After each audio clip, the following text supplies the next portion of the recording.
লিল্লাহে তাকবীর, লিল্লাহে তাকবীর।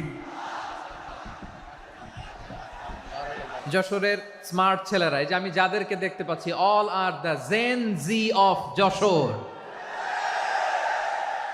যারা জেন জি, ওরা স্মার্ট, ওরা ইশারা ইঙ্গিতে কাজ করে। এই যে পুরো গদি উল্টায় দিছে, ঠিক কিনা? 24-এর ছাত্র নাগরিক অভ্যুত্থান আমাদের দেখিয়ে দিচ্ছে কিভাবে চোখের ইশারায় গদি উল্টে দিতে হয়। তো এই জেনজিদের নিয়ে বসেছে, ওরা তো স্মার্ট, ওরা ডিস্টার্ব করবে না। মেহরবানি করে আমার সাথে কানেক্ট করো, 1 to 1, brain to brain, eye to eye, eye contact করো আমার সাথে, তাকাও। কষ্ট হলো আমার দিকে তাকাও, আওয়াজ করা যাবে না, আমার দিকে তাকাও। প্রিয় ভাইয়েরা, হিউম্যান রিসোর্স ডেভেলপমেন্টের ব্যাপারে কিছু কথা বলবো। এই যে আমাদের বিশাল জনসংখ্যা, এই জনসংখ্যাকে কি করে জনসম্পদে রূপান্তরিত করা যায় এ ব্যাপারে কথা বলবো। আমি সূরা